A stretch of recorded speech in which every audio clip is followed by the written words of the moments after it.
frequent failure point is the sunroof buttons.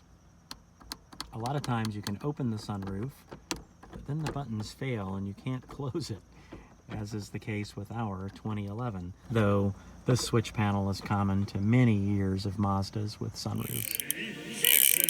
Fixity fix! So we're going to remove this part and then replace it with a genuine Mazda part. This part ranges from 60 to 120 bucks depending on where you source it. It is possible to take the one you've got out and pull all these pieces apart and then clean up the contacts and get a few more miles out of your existing one. But here we're going to be swapping out the part for a new one. Smart people will disconnect the ground for the battery when working on electrical parts. I'm going to be a bit lazy today and I don't feel like it's too high risk, so we're just going to take this apart. First, remove our patriotic sunglasses from the sunglasses holder. Close your doors so these lights are not on and power is not coming to the switch. Make sure your ignition is fully in the off position with the key removed. While this next part can be done with a flat blade screwdriver, it's ideal to put black tape or electrical tape over the screwdriver end, or better yet, use a trim removal kit like this and use the plastic trim removal parts, whatever works best for you, to pull off this piece. First we pop off these lens covers. All right, that lens comes out. Hopefully not as dramatically for you, but seeing the heat and sun damage in this switch is a pretty good argument for replacing the whole thing. I'm going to go in with just a flathead screwdriver on this next one. All right, it seems to work better to take it out from the front to the back. There are 4 clips holding in the switch and light panel here, here, here, and here. You want to start on the right-hand side of the car, and you're going to pinch both of these with a couple of fingers while pulling down on the middle. It's going to be difficult to film that with one hand, but I'm going to try.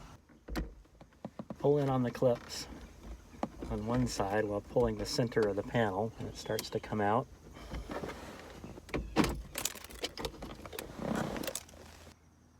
then we have 2 wire looms that need to come out. Just get a thumbnail or a screwdriver right here onto this serrated part, push down and pull out. The new part from Mazda comes with light bulbs already installed, so unless you're switching over to LED or something fancy, you don't have to put in new light bulbs or take these covers off. You can just leave them intact. Make sure both switches are in the off position, which is flush against the bezel. Push these 2 wire looms in. They only go in one way until it clicks.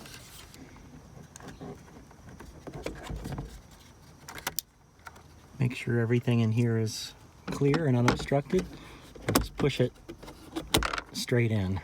Test things out. Put the key in the on position, that's 2 clicks from lock, and make sure that the close button closes the roof. The open button opens the roof, and that this rear open button should also close the whole sunroof as a safety measure, and also open the back part and close the back part. Make sure both lights work. Make sure your door light switch is where you like it. I keep mine so that the doors open, turn on the lights, and that works just fine. Thanks for watching this episode of Fixity Fix. Click like and maybe even consider subscribing to the channel, and that way you'll get notified when new content is released. Thanks for watching.